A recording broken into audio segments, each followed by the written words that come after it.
saludo para todos nuestros hermanos de Templo Belén, Casa de Pan, siempre recibiendo de las bendiciones de Dios y principalmente aquellas que vienen por su palabra, por esas otras personas que están cerca de nosotros, que conocen del Señor, que nos bendicen, que nos ayudan, que nos aconsejan. Caminamos juntos, por eso te invitamos a que asistas a aquellos lugares, en las casas donde nos reunimos, en los distintos municipios donde Templo Belén hace presencia. Algunas de estas reuniones también se hacen virtuales y nos conectamos con gente de otros lugares del mundo. Muchas gracias por sintonizarnos de alguna manera desde varios países en estos días que estamos en nuestros 21 días de ayuno y oración Templo Belén 2024. Les bendecimos en el nombre de Cristo Jesús y lo hacemos porque la palabra la tenemos a la mano para extender esa ayuda que todos necesitamos. Gracias por acompañarnos en estos espacios y crezcamos en el Señor. Es lo que deseamos y queremos. Y vamos a hacer nuestra oración misionera y traigo aquí a la presencia de ustedes a un pueblo precioso, los persas. La mayoría de ellos están en Irán. Irán tiene como 87, 88 millones de personas. Pero los persas también están en Afganistán y en otros lugares del mundo. De aquel gran imperio, ahora todavía quedan personas después de tantos años.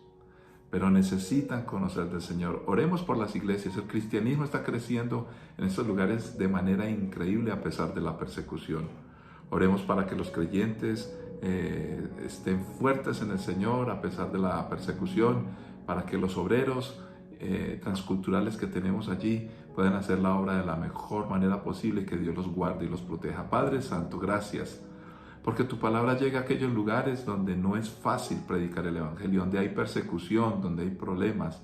Señor, mira este país, Irán específicamente, precioso, Señor, con todas estas convulsiones, estos problemas políticos, religiosos, Señor. Bueno, tú conoces cada asunto y cada cosa, pero clamamos a ti para que tu mano poderosa les bendiga y el Evangelio pueda llegar a cada uno de ellos. Oramos por los creyentes que se sostengan en la fe y por todos aquellos obreros transculturales que están predicando y llevando la palabra. En Cristo Jesús nosotros los apoyamos y lo hacemos desde todos los ángulos posibles para tu honra y gloria y su bendición.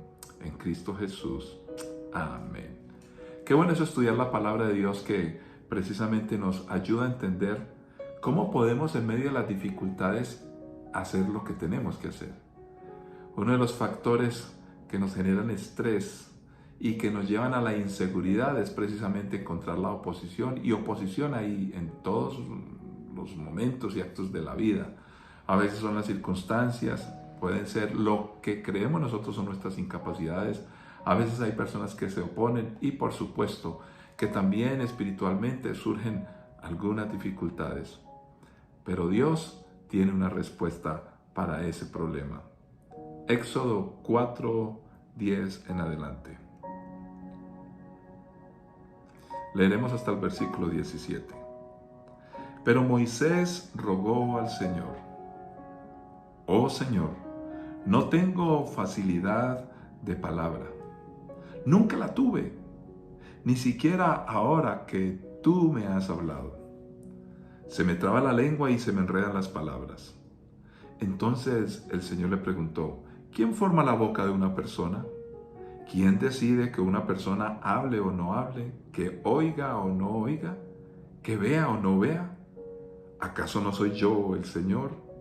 Ahora ve, yo estaré contigo cuando hables y te enseñaré lo que debes decir. Pero Moisés suplicó de nuevo: Te lo ruego, Señor, envía a otro, cualquier otro. Entonces el Señor se enojó con Moisés y le dijo: De acuerdo, ¿qué te parece tu hermano Aarón el levita? Sé que él habla muy bien. Mira, ya viene en camino para encontrarte y estará encantado de verte. Habla con él y pon las palabras en su boca. Yo estaré con los dos cuando hablen y les enseñaré lo que tienen que hacer. Aarón será tu vocero ante el pueblo. Él será tu portavoz y tú tomarás el lugar de Dios ante él al decirle lo que tiene que hablar. Lleva contigo tu vara de pastor y úsala para realizar las señales milagrosas que te mostré. Padre, gracias por tu palabra, porque como siempre allí está lista para nosotros y la necesitamos con suma urgencia. Queremos recibirla, aprenderla y poderla compartir. En Cristo Jesús. Amén. Naturalmente todos tenemos limitaciones. Y en algún punto de la vida nos vamos a sentir inseguros porque realmente somos limitados. Estamos también limitados. Además que muchas veces se duplica esa sensación cuando vemos a personas muy capaces en áreas donde nosotros somos débiles. Y entonces ahí nos sentimos pues mucho más abajo. Yo creo que cualquier ser humano, no importa su condición, su capacidad, donde nació, todo lo que tenga, en algún punto se va a sentir inseguro. Pero precisamente Dios está para resolver ese problema.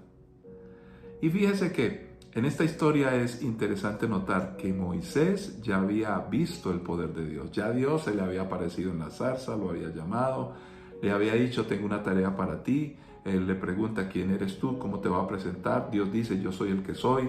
Luego dice, vas a ir a hablar con el faraón. Era el hombre más poderoso de la tierra. Entonces dice, pero bueno, ¿y yo cómo lo voy a hacer? Con esa inseguridad, no, es muy difícil, es un hombre muy poderoso. Y más que él conocía de lo que era este gobierno porque fue criado de una u otra manera con esa influencia de la hija del faraón. Pero Dios le dice, mira, aquí hay un bastón que tú tienes, úsalo, lo que yo te doy lo vas a usar. Y vio cómo milagrosamente Dios empezó a utilizar todas estas cosas que él tenía a la mano, y ya estudiamos 3 señales, no la vamos a repetir, pero la culebra esta que la tomaba y luego se volvía otra vez vara, y así sucesivamente. Sin embargo, a pesar de ver el poder de Dios, todavía estaba inseguro y le protesta a Dios y le dice, Señor, pero es que yo no sé hablar, yo no soy fácil de palabra. Esto nos empieza a enseñar varias cosas. Cuando se trata de nuestra inseguridad, cuando se trata de las realidades que tenemos que afrontar, inclusive diría yo, para conocer a Dios, ni siquiera las señales que Dios haga nos van a llevar a la seguridad. Las señales que Dios haga tienen que ver con la declaración de quién es Él, cuál es su poder, todo lo que puede hacer a favor de nosotros. Entonces empezamos a tener un acercamiento, pero con todo y ello, a pesar de las señales, a Moisés le costaba confiar, porque el problema no estaba en Dios, el problema estaba en él. Las señales no son suficientes. Por eso dice la Biblia en el versículo 10, pero Moisés rogó al Señor, Señor, mira, es difícil, no sé hablar, y empiezan las excusas. Las señales dan testimonio del poder de Dios, pero es nuestra transformación de esas áreas de inseguridad a la seguridad lo único que nos puede mostrar que podemos seguir avantes y adelante. En otras palabras, la suficiencia, la seguridad viene de parte de Dios mismo, por encima inclusive de los milagros y cosas poderosas que Él haga. Es en Él que nosotros necesitamos estar. Y para eso es necesario mucho más que un encuentro con el poder de Dios. Es un encuentro con el Dios mismo. Y para eso necesitamos reconocer a nuestro Señor Jesucristo. Dios precisamente, ya cuando tenemos un encuentro con Él y nos llama para cumplir tareas como padres, como familias, como las madres también, o como profesores, o con tu profesión, o como pastores, como lo que sea. Si Dios nos llama con un propósito y sentimos en nuestro corazón empezar a ser nobles por la obra de Dios y ayudar a los demás, no deberíamos de tener miedo, porque si viene de Dios, Dios nos llama a esas tareas y nos faculta suficientemente. Los planes y propósitos de Dios tienen todo previsto en su omnisciencia. Además, Dios nos conoce y sabe cómo nos dotó a cada uno de nosotros. Lucas 12, 6 al 7 nos dice, ¿cuánto cuestan 5 gorriones, 2 monedas de cobre? Sin embargo, Dios no se olvida de ninguno de ellos. Y en cuanto a ustedes, cada cabello de su cabeza está contado. Así que no tengan miedo. Para Dios ustedes son más valiosos que toda una bandada de gorriones. Qué texto tan hermoso, tan bello. Dios nos está diciendo que mire, toda mi creación y todo esto que les puede prestar y preocupar a ustedes no es tan importante. Yo lo conozco todo.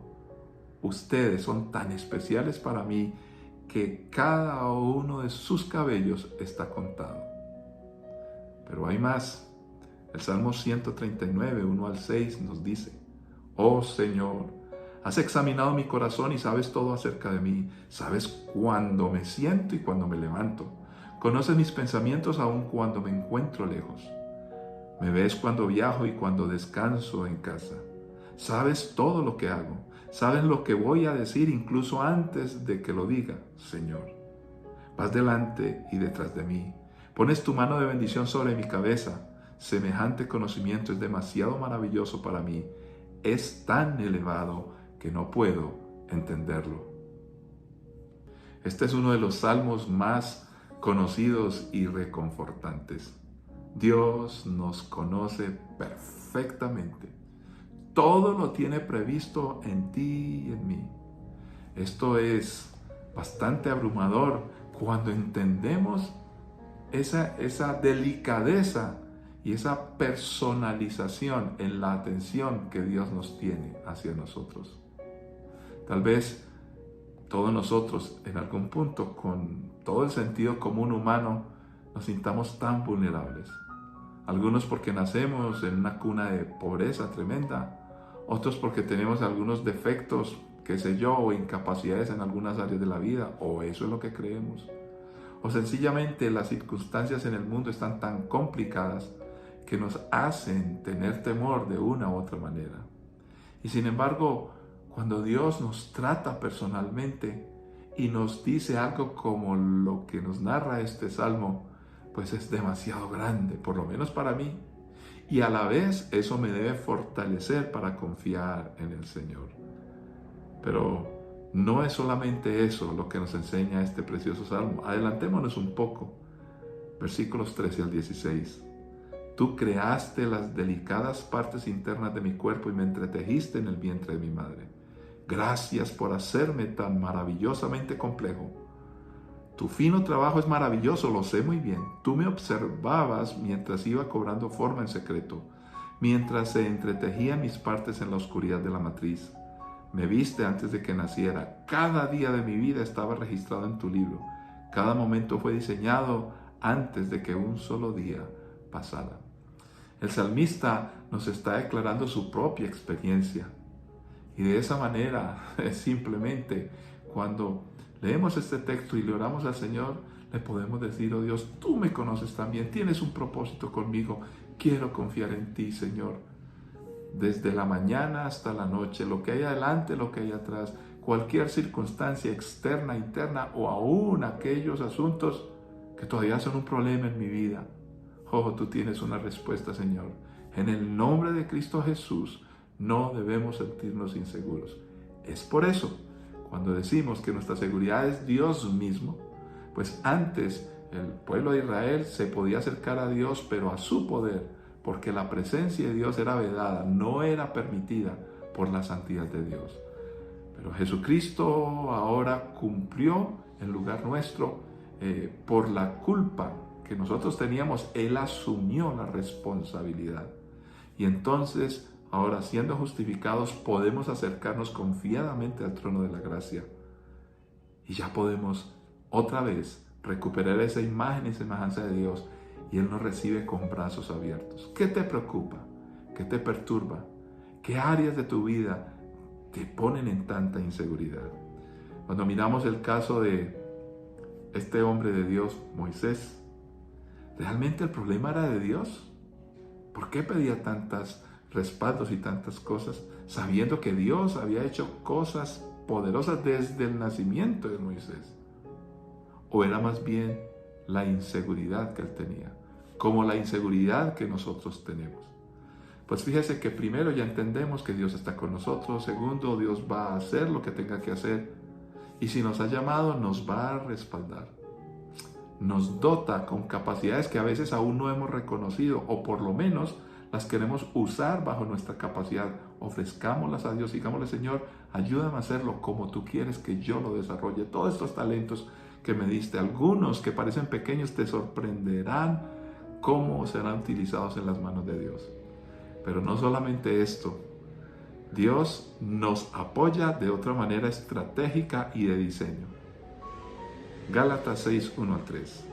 Amados hermanos, si otro creyente está dominado por algún pecado, ustedes que son espirituales deberían ayudarlo a volver al camino recto con ternura y humildad. Y tengan mucho cuidado de no caer ustedes en la misma tentación. Ayúdense a llevar los unos las cargas de los otros y obedezcan de esa manera la ley de Cristo. Si te crees demasiado importante para ayudar a alguien, solo te engañas a ti mismo. No eres tan importante. Ante la inseguridad de Moisés, Dios aún se enoja y le dice, bueno, aquí tengo a alguien que te puede ayudar, a Aarón, tu hermano. Dios ha provisto por diseño que nosotros seamos seres sociales. Por eso de amar a Dios y amar al prójimo. No podemos pensar en una vida aparte de Dios, pero tampoco aparte de los demás. Por eso existe tu familia, tu papá, tu mamá, tus hermanos, y en lugar de pelear deberíamos de ayudarnos mutuamente. Por eso Dios diseñó la iglesia, para que tus hermanos espiritualmente, tus pastores, los demás te puedan ayudar. ¿Cómo nos podemos ayudar en el vecindario, en el trabajo, en el estudio? Eso es algo que Dios ha puesto en nosotros, y más si somos creyentes. La gente del mundo tiene la tendencia a ser autosuficiente. El humanismo ha engañado a las personas y les lleva a querer solucionar todos los aspectos de la existencia humana sin reconocer a un Dios maravilloso. Pero Dios usa al que está a tu lado. E inclusive en medio de esos encontrones cuando somos diferentes. Ese no es el problema. Al contrario, es una de las formas en que Dios nos ayuda. Proverbios 27, 17 nos dice, como el hierro se afila con hierro, así un amigo se afila con su amigo. Moisés tuvo que aprender aún de su hermano. El mismo pueblo que fue tan difícil ayudó a pulir el carácter de Moisés. Así que no peleemos contra los demás, permitamos el ser pulidos. Personalmente, yo me he encontrado con personas que a veces discuten cosas, inclusive atacan el cristianismo, compañeros del colegio que son escépticos, algunos no creen, o bueno, en fin, sus ideologías, sus pensamientos. Y a veces eso molesta, pero yo digo, bueno, pero ¿por qué me voy a molestar? Primero, si lo que dicen es mentira, pues, ¿cuál es el problema? No es verdad. Ahora, si me están criticando lo que es verdad, me están haciendo un favor, porque podría, al escuchar ese error, corregirlo. ¿Saben? Lo más importante no es lo que pase con los demás. Eso nos va a pulir el carácter. Aprovechémoslo y bendigamos a los demás. El problema es que nosotros hagamos a Dios sentirse molesto con nosotros. ¿Por qué? Porque Él nos está llamando a muchas cosas. Y nosotros con excusas, con ese asunto de pensar que no somos capaces o que tenemos debilidades, protestamos como lo hizo Moisés contra Dios. Y llega un punto en que Dios dice, mira, ¿qué es lo que pasa? Dios siempre nos va a confrontar con nuestra debilidad porque quiere ayudarnos a crecer y a madurar. Y además facilitará todas las maneras posibles para que las excusas nuestras no puedan ser un obstáculo en su llamado, en la tarea que Él nos ha encomendado. ¿Realmente cuál es el problema? ¿Saben? El problema es que muchas veces no confiamos ni le creemos a Dios lo suficiente. Si Dios te llama y si Dios te dice que puedes hacer algo, si puedes recuperar tu hogar, tu vida, ayudar a los demás, si Dios te ha llamado es porque definitivamente tú lo puedes hacer. ¿Te sientes inseguro? Dios te faculta, te acompaña, te respalda. O puede ser la inseguridad personal, porque nos conocemos muy bien con todos nuestros defectos. Pero no importa, Dios está allí con su palabra, con su Santo Espíritu y además con el favor de nuestros hermanos que nos corrigen, listos para ayudarnos a crecer y fortalecernos. Las excusas a veces están más bien para evadir el trato de Dios con mi carácter. Y el problema, recordemos, es que muchas veces tratamos de hacer las cosas a la manera egoísta, personal, que muestra nuestra autosuficiencia, que realmente no existe. No somos capaces definitivamente. Y por eso evitamos la confrontación. Pero Dios lo hizo con Moisés y lo hace con nosotros. ¿Para qué? Para que cumplamos la tarea y le digamos, sí Señor, entiendo, tú me has dado todo. Transmite esto a tus hijos, a tu familia, en tu iglesia, en el trabajo. Animemos a las personas. Dios nos quiere respaldar para que venzamos toda inseguridad. Padre, gracias. Gracias porque ahora comprendemos que inclusive cuando estamos en inseguridad, pues eso nos debería poner a reflexionar para decir cómo lo soluciono y acercarnos a ti, porque eres nuestra roca, eres nuestro puerto seguro, eres nuestra fortaleza, eres nuestro sustento, eres nuestra provisión. Nos has creado, nos has dado todo. Ayúdanos para compartir esta verdad a nuestras familias, nuestros hermanos, en todos los escenarios que nosotros tengamos que vivir la vida, Señor. Que podamos llevar ese mensaje. En Dios estoy seguro. Y todo para tu honra y gloria y bendición de muchos en Cristo Jesús. Amén. Un saludo a todos en distintos lugares y países, revisando en estos días cómo vamos en el ayuno. Nos están viendo desde bastantes países. Dios les bendiga, por ejemplo, a nuestros queridos amigos y amigas, hermanos, hermanas que están allí en el país del Perú. Cada día estaremos nombrando otros. Bendiciones y adelante con el Señor, nuestra fortaleza.